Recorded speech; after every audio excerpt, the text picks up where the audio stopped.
ont tenté une incursion dans l'aérogare de l'aéroport international Djuri Hamani de Niamey. La prompte réaction des forces de défense et de sécurité a permis de neutraliser les assaillants avant d'atteindre l'aérogare.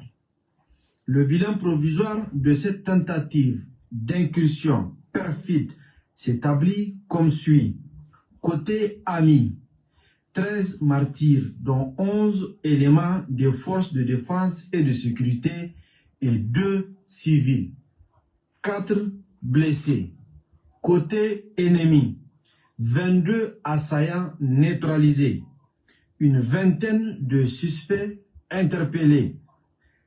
3 M80, 2 RPG 7, 11 AK-47, des grenades à main, 80 cartouches en vrac, 44 chargeurs AK-47 garnis, 3 bandes de M80 avec plus de milliers de cartouches, 13 porte-chargeurs, 7 portatifs VHF, 11 téléphones portables et divers effets récupérés, 2 taxis et une fourgonnette saisie.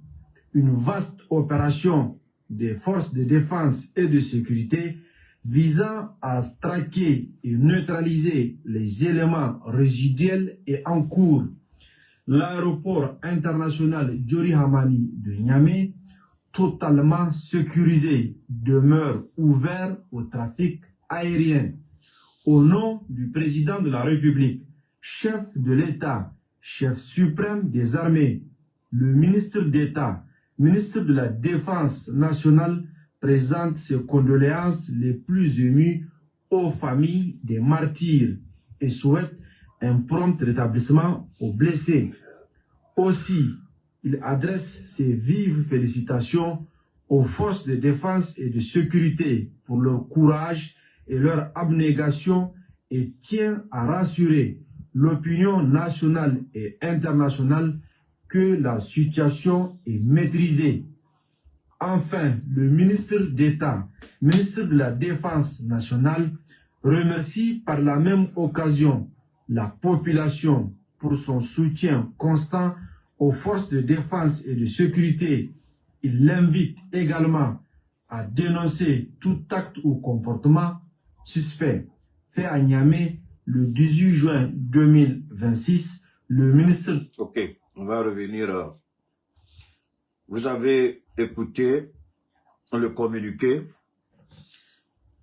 Donc, nous allons revenir sur les faits, ce qui s'est passé à Niamey.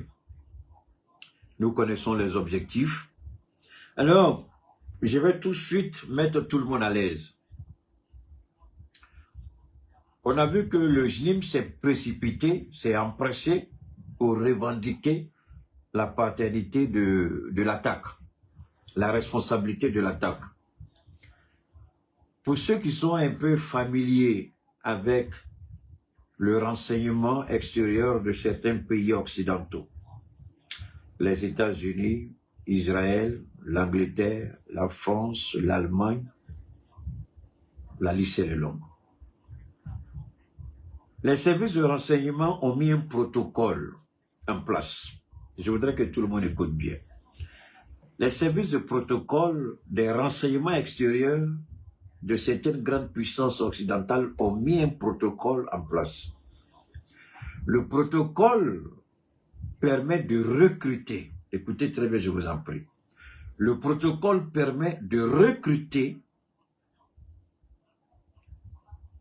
des cellules terroristes à défaut des responsables de la cellule, à qui des missions sont confiées, ou du moins le service de renseignement qui a une branche extérieure, c'est-à-dire ce qu'on appelle les agents noirs, qui ne sont répertoriés dans aucune base de données. C'est des hommes qui, sur le plan du renseignement, n'existent pas. de par leur fonction. Vous allez prendre les empreintes digitales, vous allez faire des recherches, vous n'allez jamais trouver la trace de leur existence dans aucun document officiel comme étant ressortissants du pays. Très généralement, les agents noirs sont recrutés dans certains pays. Au lieu que ce soit leurs ressortissants, là où ils ont l'intention de frapper, ils ont des agents qui sont là-bas. On appelle ça des assets. Ce sont des cellules dormantes. Donc, la question des cellules terroristes dormantes ne vient pas des terroristes. Les terroristes ne font qu'à appliquer ce que leur maître leur a appris. Donc, il y a des cellules dormantes. Maintenant, quand il y a des actions qui sont posées directement impliquant les renseignements, la cellule recrutée ou le responsable de la cellule qui est recruté, tout de suite, pond un communiqué pour faire croire que c'est eux. Maintenant, je reviens en arrière. Du ministère de la Défense nationale. Dans la matinée du jeudi 18 juin 2026, aux environs de 6 heures, des mercenaires armés à la solde de la France. Vous avez bien entendu. Est-ce qu'il a dit des terroristes? Il a dit des mercenaires. Mais regardez la contradiction dans les choses. Pendant que les autorités nigériennes disent mercenaires, il y a une cellule terroriste qui sort et revendique l'attentat. En fait, la tentative. On va aller beaucoup plus loin. Donc, gardez ça en esprit. Nous parlons de mercenaires et des terroristes revendiquent la paternité de l'attaque. Mais on va démonter tout de suite leurs mensonges, les terroristes. Continuons d'écouter. Macron, dont certains munis de ceintures. Et là, on va beaucoup plus loin et la précision est de taille. Des mercenaires d'Emmanuel Macron. Écoutez très bien le communiqué du Niger. On n'a jamais dit les mercenaires français. On n'a pas dit les mercenaires de la République française. Mais on a dit les mercenaires d'Emmanuel Macron. La distinction, il faut la faire pour qu'on se comprenne bien. Donc, est-ce que vous commencez à comprendre? Je vous présente. C'est une caricature que je fais pour que chacun comprenne bien. Nous disons les mercenaires d'Emmanuel Macron et non les mercenaires de la France ou les mercenaires de l'État français. Les mercenaires de la France et les mercenaires de l'État français, ce n'est pas deux choses. Ce n'est pas une chose, autant pour moi, ce n'est pas la même chose. Les mercenaires français ne sont pas les mercenaires de l'État français. Les mercenaires de l'État français impliquent le gouvernement et toute la hiérarchie dirigeante de l'État de France. Mais quand on dit les mercenaires français, ce sont des Français qui sont mercenaires, qui peuvent ne pas être envoyés par l'État. Donc faites la distinction entre les mercenaires français, les mercenaires de l'État français et les mercenaires d'Emmanuel Macron. Ça fait 3 types de mercenaires. Mais ici, le choix du mot, le choix de la paternité, la qualification de mercenariat et de à qui appartiennent ces mercenaires, c'est fondamentalement important pour nous tous. Donc, ce sont des mercenaires envoyés par Emmanuel Macron. Ce qui veut dire quoi? Que la DGSE, avec certains États dans la sous-région, qui aident à recruter des terroristes, nous savons très bien ce qui est en train de se passer. Mais je mets tout le monde à l'aise. Comme on dit souvent en Djoula, on va nettoyer pour qu'on comprenne bien et pour bien avancer. D'accord? On écoute. Explosive à bord de moyens de transport urbain, taxis y compris, ont tenté une incursion dans l'aérogare de l'aéroport international Djuri Hamani de Niamey. La prompte réaction des forces de défense et de... ont tenté. Maintenant, ce qui m'intéresse, c'est la description des armes, des moyens de communication et des moyens de de locomotion. Ils vont faire 3 types de descriptions. Les armes dont disposaient les mercenaires, ils vont faire état des instruments de communication et ensuite des moyens de déplacement. Mais ce qui est intéressant de ce que dit le communiqué de l'État du Niger, les téléphones et les radios portatifs, ce sont des genres de radios qui, la plupart du temps, ne sont utilisés que par un certain nombre de services de renseignement. Et chaque service de renseignement, je vous fais une démonstration toute simple. Le renseignement russe, il y a une arme, il y a un genre de pistolet qu'ils adorent. C'est très léger mais très dangereux. C'est eux qui utilisent ça beaucoup. Les Américains, il y a une autre arme qu'ils aiment beaucoup. Donc chaque service de renseignement, si vous voulez, s'identifie. Quand on voit tout ceci sur le terrain ou quand on voit le matériel qu'ils utilisent tout de suite, on doute. On dit, généralement, le renseignement américain, c'est-à-dire la CIA, même la CIA et le FBI n'utilisent pas souvent les mêmes armes. Mais très souvent, la CIA et le Mossad, le renseignement israélien, très souvent utilisent les mêmes armes. Donc, on fait beaucoup attention. Et les gens pensent que nous, on est tellement idiots dans nos pays africains, on est tellement bêtes qu'on ne peut pas faire ces genres d'analyse. Alors, ce qui est intéressant, c'est ce qui a été découvert sur le corps des mercenaires et ceux qui ont été arrêtés. Que fait le renseignement? Dès que vous êtes arrêté, tout ce qu'on fait, tout de suite, le téléphone parle. Le téléphone, il parle tout de suite. On rentre dans le téléphone. Les derniers messages avec qui vous avez communiqué, qui vous avez appelé, qui vous avez appelé. Et si vous n'avez pas eu le temps d'effacer vos messages, tout de suite, que se passe-t-il? On rentre encore, on va beaucoup plus loin. L'État du Niger ne peut pas venir directement accuser la France si les faits n'ont pas été établis de façon irrévocable, de façon irréversible. Donc, l'accusation contre la France n'est pas un fantasme, n'est pas une obsession. Les faits sont établis. Ceux qui ont été arrêtés, leur téléphone, parce que c'est la première des choses que le renseignement fait quand on met la main sur un terroriste ou sur un mercenaire. Tout de suite, ce sont les moyens de communication. On essaie de voir avec qui il parle, tout de suite pour identifier les gens avec lesquels il parle. Et le téléphone même permet aussi de retracer. On rentre dans le GPS du téléphone, on le branche tout de suite, il y a un ordinateur que les services de renseignement, tout de suite on te montrer toute la voix ou le gars. Parce que le téléphone enregistre, vous pensez que même votre téléphone est éteint. Moi, souvent, je fais ça un peu, je suis étonné. Je déconnecte et GPS tout avec mon téléphone. Mais quand je mets en marche pour des besoins urgents, tout de suite, le téléphone me montre partout où j'étais. Tout de suite. Donc, même si vous déconnectez, le téléphone, il parle. Il enregistre vos faits et gestes. Partout où vous allez. Vous étiez dans tel coin, vous avez fait 5 minutes là-bas. Vous étiez dans tel quartier, vous avez fait 20 minutes là-bas. Le téléphone dit tout. Et nos renseignements, comme nous on travaille avec les Chinois et les Russes là, dès qu'on branche net, ça parle. Donc, nous n'accusons pas ici. Mon pays, le Niger, n'accuse pas gratuitement, ni de façon obsessionnelle la France. C'est parce que les téléphones ont parlé. Mais alors, continuons d'écouter. A permis de neutraliser les assaillants avant d'atteindre l'aérogare.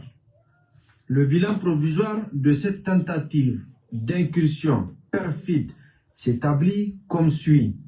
Côté ami, 13 martyrs, dont 11 éléments des forces de défense et de sécurité et 2 civils. 4 blessés. Côté ennemi, 22 assaillants neutralisés. Une vingtaine de suspects interpellés.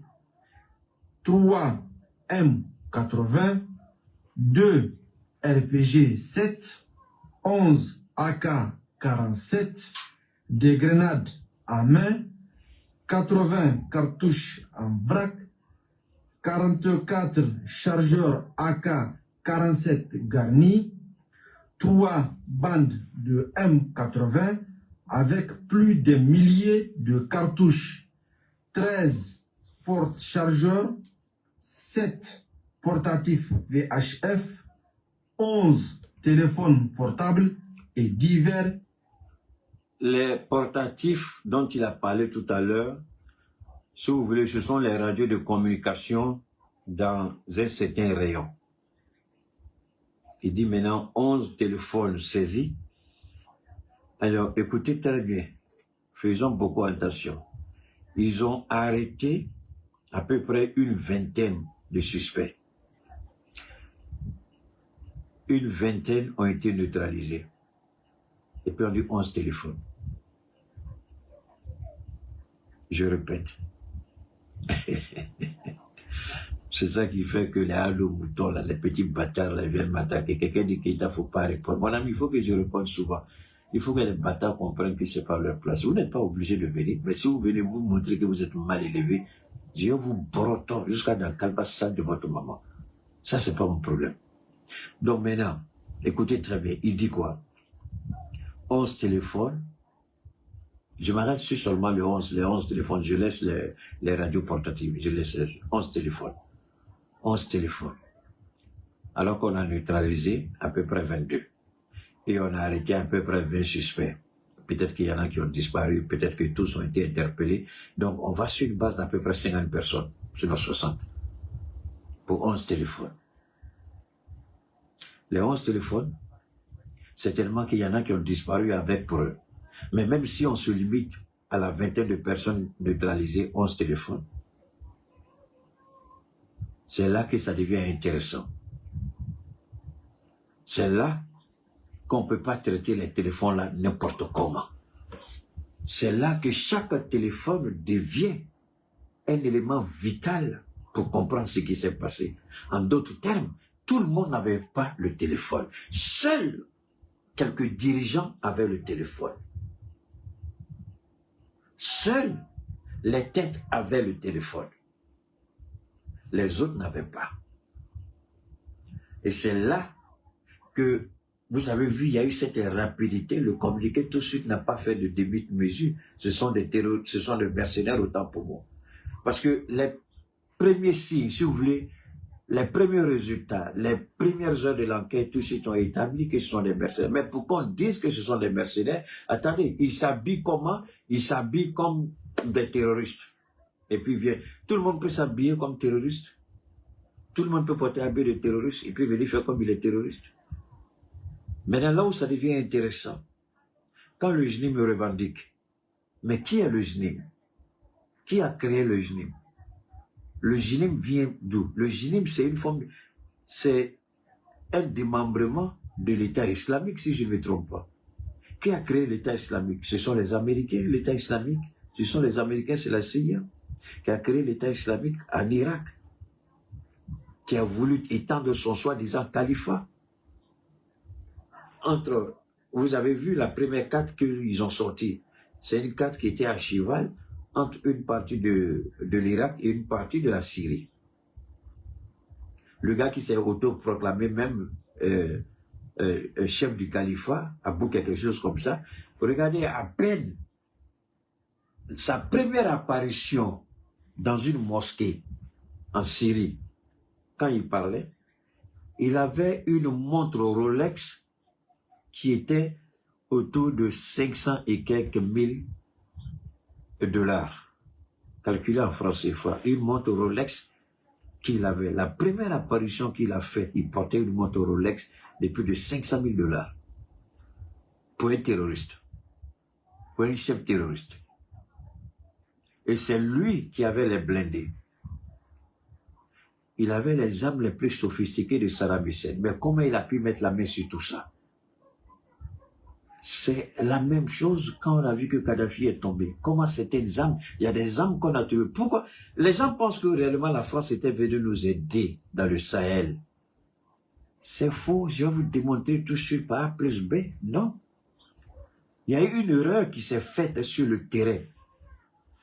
Lorsque ils ont ordonné que Kadhafi soit liquidé. Écoutez très bien cette partie.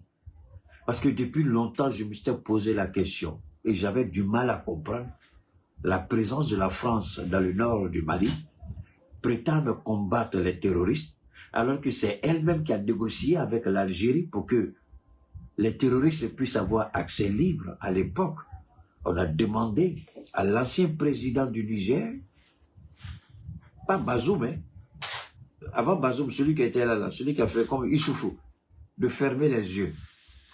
Et Maman Issoufou a fermé les yeux et l'Algérie a laissé les terroristes passer pour venir dans le nord du Mali avec les armes. Mais aussi bien, écoutez très bien s'il vous plaît, aussi bien que la DGSE savait très bien, Nicolas Sarkozy, ce jour a travaillé directement en complicité avec qui?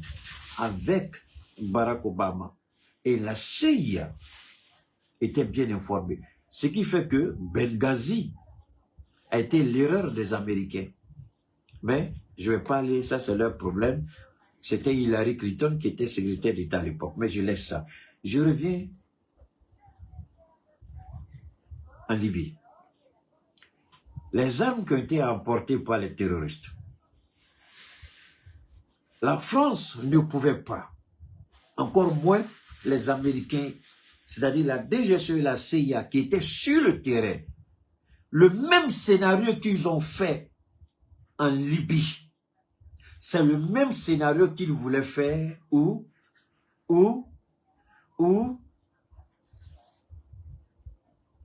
ok, merci beaucoup. 200 combien? 285 millions. Ok, c'est ça qu'il portait comme mot. Alors, j'ai pas fini. Regardez très bien. Ce qu'ils ont tenté en Iran, vous avez vu, ils utilisaient même Starlink. On a saisi des armes. Le même scénario qu'ils ont fait en Libye et qu'ils ont fait en Syrie, ils voulaient reproduire le même projet, le même scénario en Iran. Et ça a été un échec. Parce que l'Iran a appris des erreurs de Muammar Kadhafi et de Bachar al-Assad, qui tous les deux étaient des partenaires de l'Iran. Ils ont bien appris. Les Iraniens ont appris ce qui s'est passé au Pakistan, en Afghanistan. Ça, c'est autre chose. Maintenant, je reste toujours en Libye. Les Américains et les Français disaient toujours que la Libye était surarmée. Un pays comme la Libye, on ne pouvait pas directement attaquer la Libye en déclarant la guerre parce que ce qu'on appelle casualties, c'est-à-dire les dégâts collatéraux seront énormes du côté de l'Occident. Vous n'avez qu'à regarder ce qui se passe aujourd'hui en Iran pour vous rendre compte qu'une guerre ouverte, ils seraient tous perdants. Donc, qu'est-ce qu'ils font? Pour ne pas aller dans une confrontation militaire directe avec la Libye, ils font quoi? Mamadou Issoufou, merci pour la rectification du nom. Donc, qu'est-ce qu'ils font? Ils viennent avec les ONG. C'est pourquoi ici, nous, on a appris et nos pays sont en train de mettre toutes les organisations inutiles. Au Mali, si tu ne peux pas prouver que tu peux te financer toi-même, tu n'es plus ONG au Mali. Au Burkina, on ferme et au Niger, on est en train de fermer. Les mêmes ONG qui essaient de nous attaquer devant la Cour pénale internationale, c'est la même ONG financée par qui? Par tous ces milliardaires tapis dans l'ombre qui travaillent avec les différents gouvernements. C'est eux qui ont financé ces ONG. Merci en Iran aussi. Ces ONG ont été financées. Et ce sont ces ONG-là qui ont sorti des rapports. Et c'est sur la base de ces rapports qu'on a attaqué la Libye. Et je n'ai pas encore fini. J'ouvre beaucoup de parenthèses, mais comprenez. Ce sont les effets du direct. Mais alors, les Américains étaient conscients que la Libye avait des armes. Mais ce qu'ils ne pouvaient pas contrôler, ils le savaient eux tous.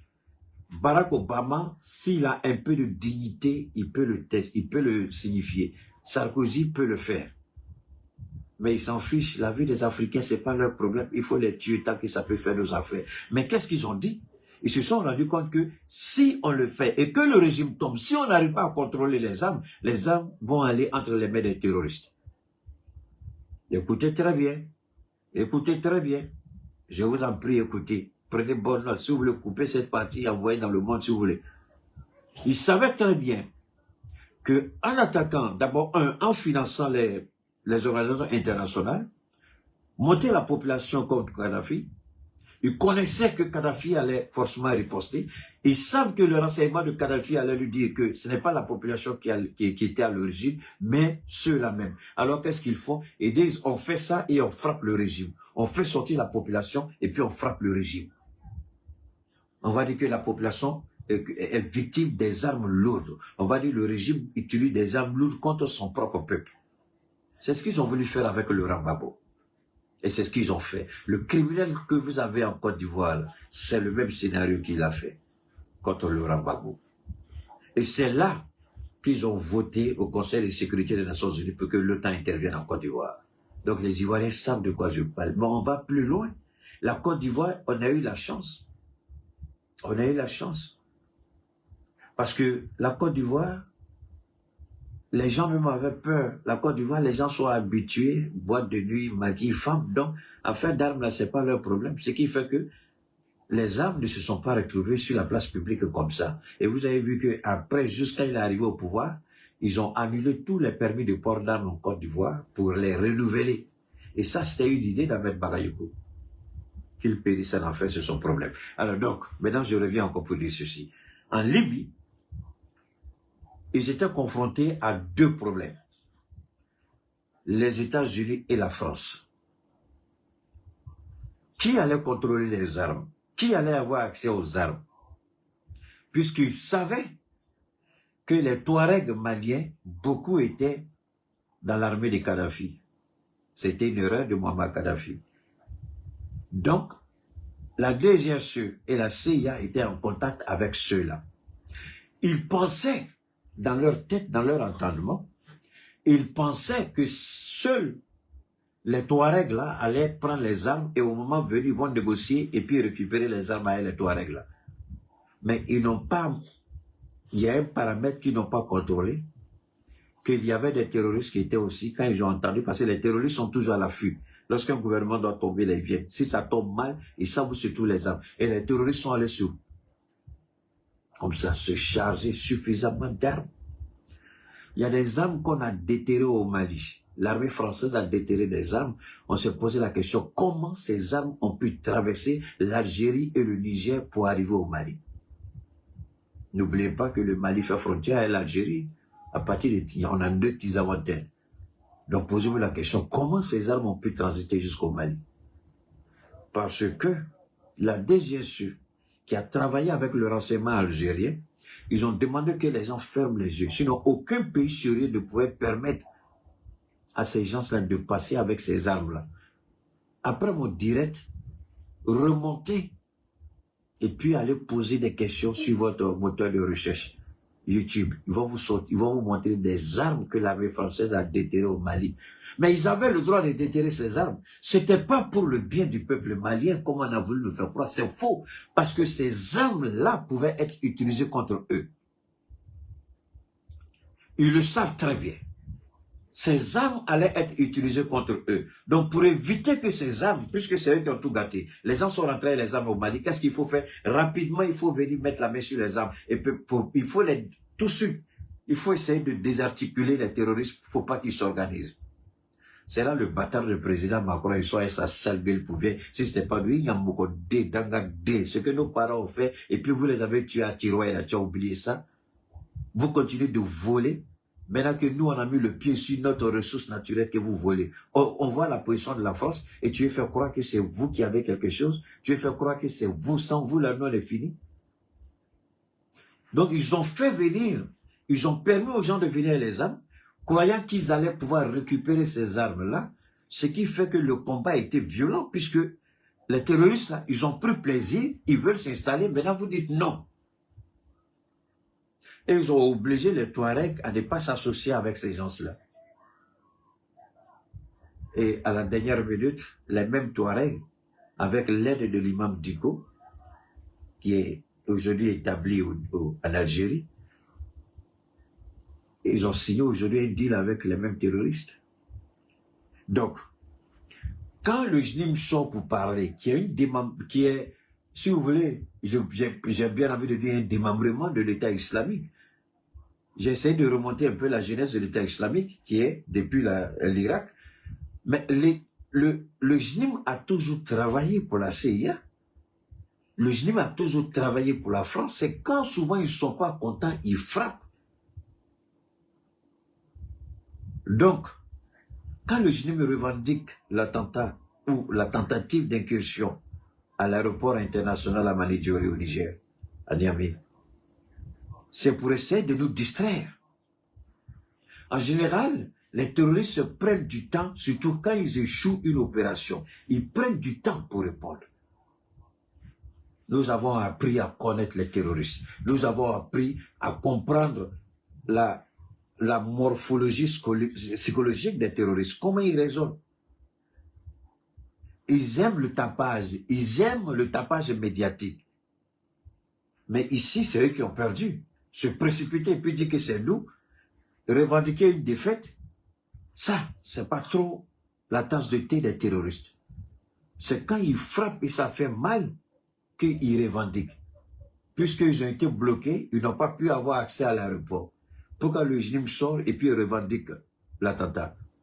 C'est parce que le JNIM a reçu l'argent. Et cette partie, je veux que vous compreniez bien. La plupart de tous les grands services de renseignement du monde occidental, quand ils préparent leur coup, il y a quelque chose qui est promis à l'organisation. Pour que le JNIM revendique la paternité de ce qui s'est passé hier au Niger, le JNIM a reçu l'argent de la DGSE. Ça, c'est une certitude. Ça, c'est des choses qui seront développées plus tard. Mais je jure au nom de Dieu que le JNIM ne peut pas dire que c'est nous si le JNIM n'a pas reçu un gain de la part de la France. Mais n'oubliez pas, j'ai toujours dit, remontons toujours. La France a dit, d'une manière ou d'une autre, il va falloir qu'on revienne. Mais pas pour coloniser. Déstabiliser et puis revenir en sauveur. C'est de ça qu'il s'agit. Parce que aujourd'hui, la nomenclature de la politique internationale ne permet pas à un État de venir comme ça. L'Amérique aujourd'hui paye le prix de son arrogance en Iran. Le partenaire, je peux dire biologique, de l'Amérique, c'est qui? Israël. Et aujourd'hui, le torchon brûle entre les deux. Parce que c'est compliqué. Trump n'a pas le choix. Les réserves, ce qu'on appelle les stocks sécuritaires, les réserves sécuritaires ne sont même plus à 4 semaines. Toutes les grandes compagnies du monde, les multinationales, ont dit à Donald Trump, tu n'as pas le choix, signe un deal. Parce que d'ici la fin de ce mois, toutes les réserves seront vides. Si le détroit n'est pas ouvert, tu seras celui qui va porter la responsabilité. Mais comme vous savez, on a un premier ministre bâtard, mal élevé, maléfique et satanique, criminel sans foi ni loi, qui, pour sa survie politique, veut brûler le monde. Et ils prétendent qu'ils sont les enfants de Dieu. Moi, je veux savoir c'est quel Dieu qu'ils servent. De quel Dieu ils parlent quand ils prétendent être enfants de Dieu. Depuis quand vous avez vu que Dieu demande qu'on détruise à cause d'un individu, un voleur, un corrompu, un assassin, qui, au lieu de faire face à la justice à cause de ses magouilles, sa corruption, ses vols, il préfère sacrifier son pays et l'économie du monde. Ça, c'est quel enfant de Dieu? Maintenant, Trump lui dit, on a suffisamment aidé. On a suffisamment aidé Israël. On n'est pas prêt. Et ce n'est pas à cause d'Israël qu'on va sacrifier le monde. Il faut qu'on ouvre. Donc, Trump est occupé dans son petit coin là-bas. Mais en même temps, la France aujourd'hui, toutes les entreprises françaises aujourd'hui sont presque en faillite. C'est pourquoi je vais m'arrêter une minute pour dire au Mali, je sais pas, je sais même pas comment on appelle ça, on dit autorité, quelque chose, je sais même pas ce que c'est. Quand les gens vous disent de faire ceci, de faire cela, Canal Horizon n'est pas détenteur exclusif au Mali. Si Canal Horizon est détenteur exclusif au Mali, là, Canal Horizon peut demander que ses droits soient protégés. Mais Canal Horizon est incapable de permettre aux Maliens de regarder, malgré les souscriptions que nous avons faites, Canal Horizon est incapable de donner aux Maliens la Coupe du Monde. Et même Canal Horizon va encore demander à cette soi-disant autorité de quoi, je ne sais même pas ce que c'est. Et puis cette autorité se lève pour dire aux gens, il faut couper. Mais sur quelle base ils vont faire ça? Sur quelle base juridique vous dites de couper?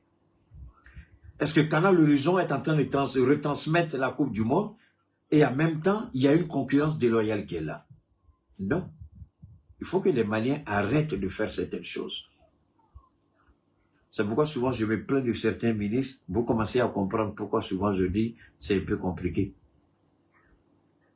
Quel ministre qui va voir ça et puis ne va pas appeler cette autorité là pour leur demander pourquoi vous avez fait ça? Sur quelle base vous avez fait ça? Est-ce que Canal Horizon est détenteur exclusif au Mali? C'est quand vous avez l'exclusivité dans un pays que vous demandez que vos droits soient respectés. Mais Canal Horizon, la seule explication que j'ai entendue, que Canal Horizon a perdu beaucoup le marché. Mais est-ce que c'est la faute des gens? Il faut diminuer ton prix, les gens vont prendre tout de suite. Il faut diminuer ton prix. Il faut faire de bonnes prestations. Parce que vous vendez la merde aux Africains, ce que vous ne faites pas chez vous là-bas. Vous faites ça dans les pays africains. Maintenant, quand on découvre autre moyen et puis vous mettre de côté, vous perdez le terrain, vous perdez des marges bénéficiaires. Et en même temps, vous voulez accuser les gens, vous voulez nous sanctionner nous tous. Et cette autorité-là, au lieu de regarder de près la réalité, se lève et puis dit aux gens, il faut couper. Vous allez couper quoi? Ça dit souvent, mais je regarde, je dis, mais attends, sur quelle base Canal Horizon peut vous dire de couper ou couper? Est-ce que Canal Horizon est détenteur exclusif? Non. S'ils n'ont pas les moyens de payer la retransmission de la Coupe du Monde et que les Maliens peuvent regarder ailleurs, pourquoi vous empêchez les Maliens de regarder? Ça, c'est la jalousie et c'est les Maliens qui vont faire ça. Si ce n'est pas jalousie, c'est quoi? Arrêtez ce que vous faites. C'est pourquoi au Burkina, ils ont frappé Canal Horizon. Parce que Canal Horizon, ils sont fâchés. On dit, même dans le contrat, Canal Horizon ne respecte même pas le contrat. On dit dans le contrat, dans la clause du contrat, au lieu de dire, Canal va vous dire de fermer là. Pourquoi vous ne regardez pas les clauses du contrat de Canal Horizon? Pourquoi vous ne regardez pas et puis vous dites aux gens de couper, de bloquer les applications? Ah bon? Est-ce que Canal peut dire de bloquer YouTube? Est-ce que Canal peut dire de bloquer Facebook? Est-ce que Canal peut dire de bloquer ceci ou cela? Mais pourquoi vous bloquez les autres applications? Quelle est la différence entre les autres applications et puis YouTube? Canal Horizon peut faire quoi? Sur quelle base? Aujourd'hui, moi j'ai entendu au Burkina, Canal Horizon, dans les clauses, on dit d'accord, même si quelqu'un n'a plus de subscription, les chaînes nationales sont gratuites sur le bouquet Canal. Mais est-ce que vous savez qu'au Burkina, ils ont coupé? Je ne sais pas au Mali ici comment ça se passe, mais au Burkina, ils ont frappé avec, je crois, 50 millions, c'est petit. Moi, je pensais que c'était 500 millions. Ils ont frappé, c'est petit, 50 millions, mais c'est trop petit. Ils frappent, et puis ils disent, vous ne remettez pas dans les 24 heures, vous quittez le Burkina. C'est comme ça qu'on doit le faire. Canal Horizon le Mali n'est pas la vache au lait de Canal Horizon. Le Mali n'est pas la propriété privée de quelqu'un. Tu ne rends pas service aux Maliens, tu foules quand on s'en fout. Alors que des Maliens se mettent sur une compagnie étrangère pour attaquer le Mali, moi je suis étonné de voir ça. Alors, mais au Burkina, mais pourquoi Canal, au lieu de dire aux gens de fermer là, vous qui êtes le régulateur de quoi que ce soit là, pourquoi vous ne demandez pas à Canal Horizon, mais quand les gens, quand leur abonnement est fini, pourquoi on ne peut pas avoir accès au RTM?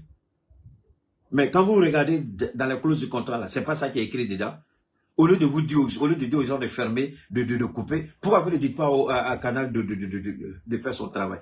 Pourquoi le Malien est comme ça même? Pourquoi vous êtes comme ça même? Assimi Goïta, quand je te parle toujours, tu n'écoutes pas. Ni mal, voilà, c'est ici. Alors donc, au Niger, l'objectif est clair. Ils ne pourront pas reprendre le pouvoir. Si vous dites que vous voulez un califat dans le Sahel, le bureau du général Tiani n'est pas à l'aéroport. Le général Tiani est au palais. Si vous voulez libérer Bazoum, vous savez où il se trouve. Vous voulez voir le général Tiani, vous savez où il se trouve. Alors, question. Pourquoi vous n'allez pas vers le président Tiani, mais c'est l'aéroport? Parce qu'on doit ce qui fait que la conclusion pour nous, elle est simple et facile. Ils visent l'aéroport croyant, ils ne vont pas pour prendre l'uranium. Non, non, non, non, non. Ils vont pour, ceux même qu'on envoie, je me pose la question, bon, très souvent, c'est comme on nous dit, quand on les attrape, ils sont tous drogués. Ils sont tous drogués. Parce qu'il faut être drogué, il faut être hors d'état pour aller attaquer. Bon, d'accord, vous rentrez à l'aéroport. C'est pour aller faire quoi? Ah, je n'avais pas compris. Ah, je vois maintenant. Permettez-moi. Ah, la base 101. Donc, ce que j'ai dit en début d'émission, c'est ça. Beaucoup de gens disent c'est uranium. C'est pas uranium. Je répète, l'État du Niger ne peut pas se permettre de garder pendant tout ce temps l'uranium stocké à l'aéroport. C'est pas possible. L'uranium n'est plus à l'aéroport international Diori Hamani. Il n'y a plus d'uranium là-bas. Mais par contre, l'aéroport international Hamani Diori est devenu un point stratégique dans l'équilibre et dans, comment vous appelez, dans l'articulation des opérations, je dis bien articulation des opérations des forces de défense et de sécurité et du Niger. Ce n'est pas tout.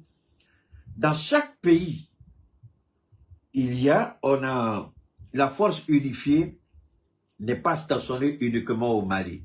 La force unifiée n'est pas stationnée uniquement au Niger. Donc, il y a quelques éléments avec quelques moyens qui sont stationnés dans chaque pays. Maintenant, si c'est une opération de grande envergure, c'est comme ça que je comprends. Hein? C'est une opération de grande envergure, tout de suite, les trois forces unifiées des trois pays se mettent ensemble et puis pour frapper. Mais dans mon entendement, l'aéroport international à Hamani Diori, il se trouve là-bas, il y a la base 101, la base de drones. Puisque les Américains avaient, avant c'était la base des Américains, c'était la base de drones des Américains. Donc il y a des pistes, donc il y a tout ce qu'il faut pour que des drones décollent, drones de surveillance, drones de frappe, drones de combat, avions, hélicoptères. Donc là-bas, comme à l'aéroport, les Ivoiriens qui savent de quoi je parle, à la Port-Bouin, la base 43e Bima, qui est à l'enceinte même de l'aéroport international Félix Houphouët-Boigny. Donc c'est pratiquement la même chose dans tous les pays de l'AES. Burkina, Mali, Niger, c'est la même chose. Donc en réalité, c'est pas une affaire d'uranium, mais c'était pour essayer de frapper la puissance de feu de l'armée de l'air du Niger. En attaquant l'aéroport, s'ils ont accès à l'aéroport, évidemment, ils vont se diriger vers notre base de données, puisque le centre opérationnel se trouve là-bas.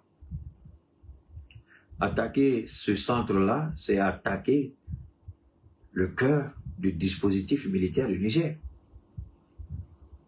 Au début, je pensais que c'était une affaire d'uranium, mais ça n'a rien à voir avec l'uranium. Donc, ils veulent frapper, et c'est là que vous devez vous poser une question. Est-ce que, je répète, est-ce qu'une dernière fois, c'était ça l'objectif recherché? Venir et puis être liquidé à la porte. Non, l'objectif recherché était de percer d'abord le dispositif sécuritaire et rentrer. Parce que s'ils arrivaient à percer le dispositif sécuritaire, tous les points de contrôle et avoir accès à l'aéroport, la propagande allait être une propagande. Nous-mêmes, on allait avoir honte pour parler.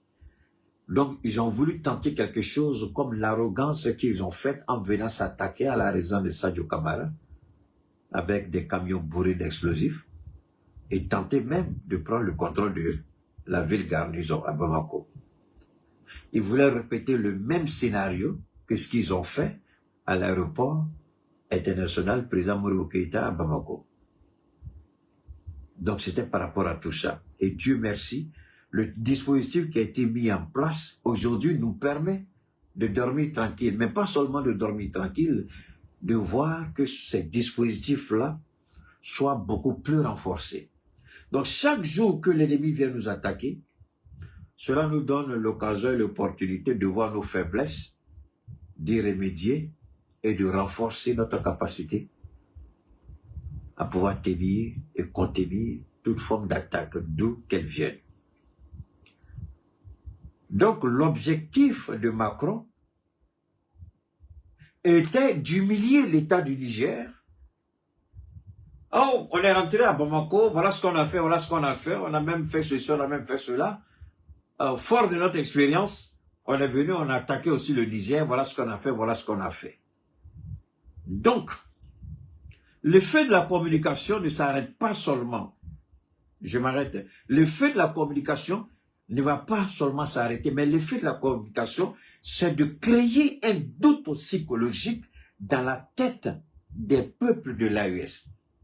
Créer un doute et pour que le peuple se dise, mais depuis on est là, la dja, c'est comme ça, c'est comme ça. Donc, il faut créer un doute, amener les peuples de l'AES à douter de leurs forces de défense et de sécurité, 1. 2, de dire à tout autre pays qui certainement voit en nous une montée en puissance, qui souhaiterait peut-être s'allier à nous, être partenaire avec nous, en même temps créer aussi un doute pour dire, moi j'ai fait, si c'est comme ça là, est-ce que ça vaut la peine que je m'associe à l'AES même? Donc vous voyez, non seulement ils veulent créer le doute dans l'esprit de nos populations, ils veulent aussi créer le doute dans l'esprit. Aujourd'hui, il ne faut pas en se blaguer. Il y a beaucoup de pays qui regardent l'AES, qui veulent, même si ce n'est pas intégrer l'AES, mais voir dans quelle mesure on peut être partenaire. Et puis je vous amène à réfléchir à une seule chose. Chaque fois que nous sommes frappés de cette manière, rappelez-vous quelques mois en arrière, la CEDEAO vient toujours avec l'intention ou la prétention de dire qu'elle veut collaborer avec nous. Chaque fois que la CEDEAO vient avec l'idée de vouloir collaborer avec nous, on subit des agressions d'une violence rare.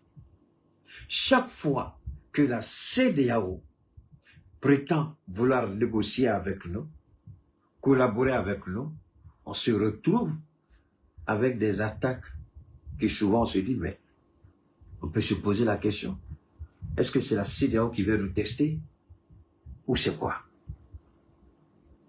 Mais je crois que nos présidents sont suffisamment avertis, ils savent ce qui est en jeu. Je reviens une dernière fois pour dire ceci. Au Niger, au Mali, au Burkina,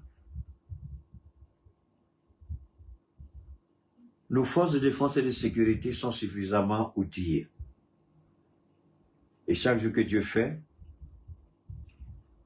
nos présidents cherchent à acquérir de nouvelles armes. Parce que ce combat-là, soyons honnêtes, soyons sincères. Même 10 ans, 20 ans, 50 ans après, ce combat ne s'arrêtera pas.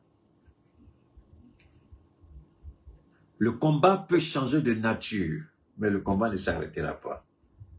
Je vais vous dire pourquoi. Quand le président Pédila va partir, le prochain président qui va venir aux États-Unis, je vais marquer la date d'aujourd'hui. Je vous demande pardon, que chacun marque la date d'aujourd'hui. Je ne parle pas pour rien, même si il y a des bâtards ratés qui viennent m'attaquer, c'est de bonne guerre. Marquez la date. Marquez la date. Quand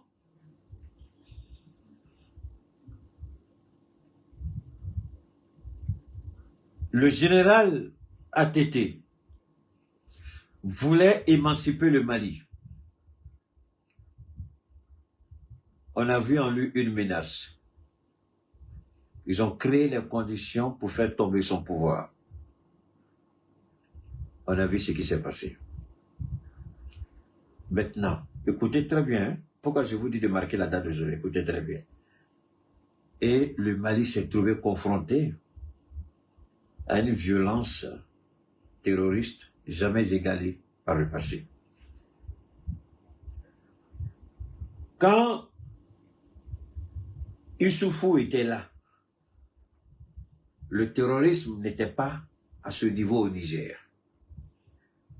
Quand Blaise Compaoré était là, le terrorisme n'était pas comme ça au Burkina. Quand Blaise est tombé, et que le président qui est venu, quand Blaise est tombé, le président qui est venu après Blaise, on a vu ce qui... Je ne parle pas des Dameba, je parle du capitaine.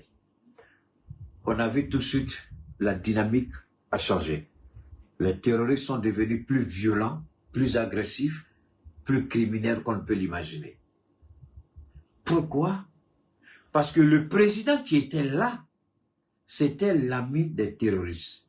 Il composait les terroristes, il dorlotait les terroristes, il hébergeait les terroristes, il finançait les terroristes, il soignait les terroristes, il donnait les belles filles burkinabées aux terroristes pour les épouser. Blaise Compaoré. Quand le capitaine est venu, les terroristes ont dit, on avait droit à ça, on avait droit à ça. Il dit, moi je ne connais pas, allez-y, prends ça à Blaise Compaoré, il n'est plus présent, c'est moi. Dès cet instant, on a vu ce qui a commencé au Burkina. Même avec Ibeka, la situation était comme ça. Mais quand Assimi Goïta a pris les rênes du pouvoir et qu'il a voulu émanciper tout de suite le Mali du joug de la domination, on a vu des agressions jamais expérimentées par le Mali.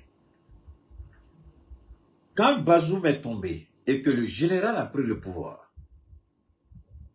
on n'a pas vu ce que le Niger vit aujourd'hui, on n'a jamais vu ça quand Bazoum était au pouvoir, avant lui, Issoufou.